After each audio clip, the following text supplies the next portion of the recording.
on this, oh, it could get dicey for him at the top. Sometimes it's a little dicey. If we're gonna get in a dicey area here, fellas. So it's just, it makes it all kind of dicey.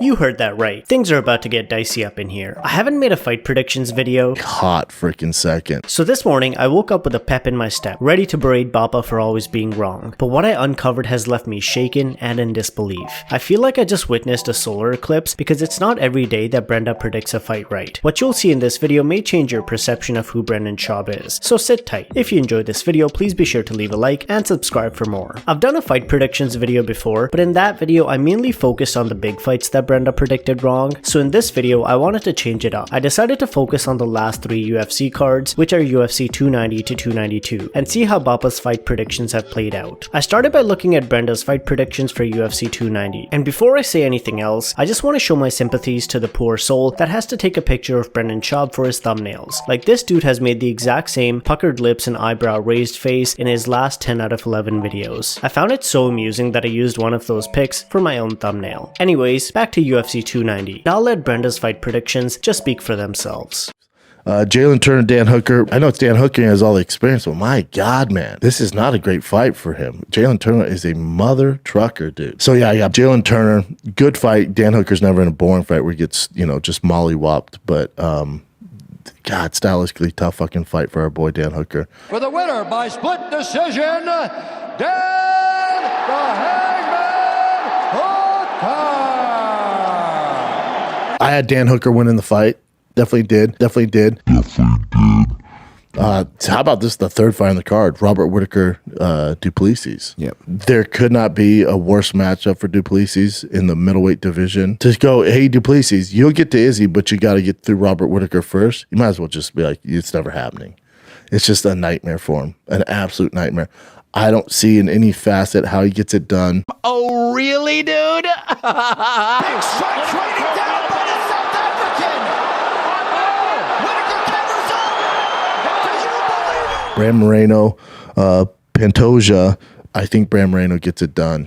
I really do. I would say more likely Bram Moreno wins. I'm picking Bram Moreno. And I think Pantoja is one of the most skilled guys not to be a UFC champion. He is such a savage to me. I think people sleep on him. I do think, you know, he's a guy people forget. He beat Makhachev. He's Makhachev's one loss. I don't think a lot of people don't remember that.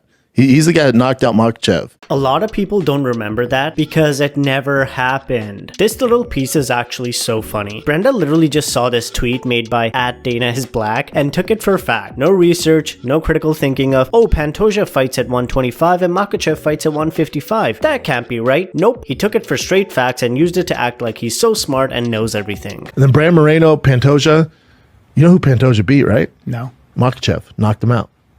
Oh, Ever heard of him? Long time ago. Doesn't matter. Still knocked him out. Yeah. That's how bad that motherfucker is. Damn. These two are such idiots, it's hilarious. Anyways, Pantoja I guess wasn't too happy with the lie, so he took it personally and beat Moreno, all the while proving Brenda wrong with his prediction. 47 for the winner by split decision, and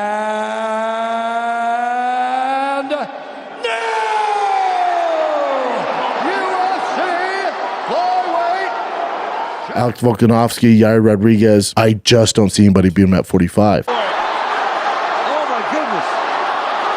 Yair's in real trouble. There he is. That's it. It's over. Looked like her team was trying to close the distance. That would do it. He did get that one right because I mean, yeah, there's no way Rodriguez was ever going to beat Volkanovski. With that, we have Bappa predicting 3 out of the 4 fights on UFC 290 wrong, which brings us to UFC 291. For this card, Mr. Schaub didn't make any clear picks for Ferguson versus Green or Pereira versus Jan. That leaves only 3 out of the 5 fights, so let's start with Lewis and De Lima. Point is, Derek Lewis just got banned. He just didn't walk away from it, so that's a shame. I do think he wins that fight, though, especially the pressure's on him. He can't rely again to the second or third round playing possum and then knock the guy out. I think he gets it done.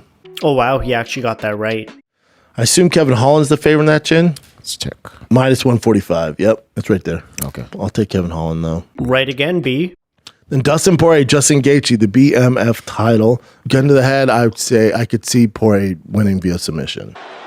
Gaethje fans being heard from now. About a minute gone by round 2. Oh! Justin Gaethje head kicks Dustin Poirier into the stratosphere, and That one he got wrong. But overall for UFC 291, Brenda did quite well, only getting 1 out of the 3 fights wrong. So let's see if his luck continued for UFC 292.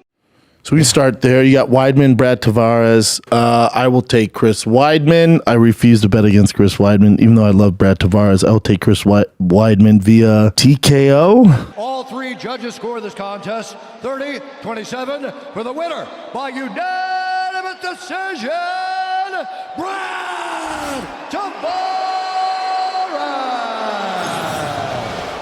Cheeto, Pedro Munoz. Let me see Pedro Chin. Count that one against Chris. If you're new to the Boppaverse, then you probably don't know, but this is about the extent of the research they do over at Thick Boy Studios. Chin literally just pulls up the Wikipedia page of a fighter, and Boppa mumble reads their record. Terez, the Sean O'Malley fight, Dominic Cruz, lost Jose Aldo, lost Frankie, lost to Aljo already. I'll take Cheeto. Well, his hard work and research paid off because he got that right. And at this point, things started to get fucky for me. I couldn't believe what I was witnessing. Brendan Schaub actually being right. He went on to predict the next 2 fights right too. And then one of my other favorite matchups on the card, you got Ian Machado Gary versus Neil Magny. It's a tough fight for our boy Neil Magny. I think Ian Gary gets it done. You have Zhang Weili versus Amanda Lemos.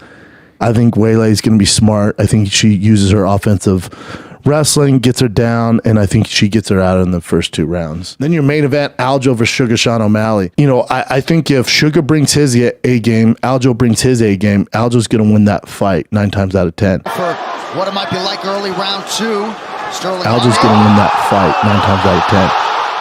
Well, he was wrong on that one. But overall, to my surprise, Brendan Boppa Schaub only got half of his predictions wrong, which is freaking amazing, especially for B. Schwab standards. The world as we know it is changing. There are wildfires everywhere, we're seeing an unprecedented number of natural disasters, the freaking icebergs are melting, and now this. Even Brendan Schaub is starting to get things right. I don't know what's next, but the end times may be near. This could be one of those, even a broken clock is right twice a day deals. Actually, that's probably most likely the case, but we'll see. Maybe I'll make a series out of this. Let me know in the comments if that interests you. And if you enjoyed this video, please be sure to leave a like and subscribe for more content. He's going to eat his dick like Kobayashi, dude. Rip this dude's dick off. Eat his. It's dicey because you're rolling the dice.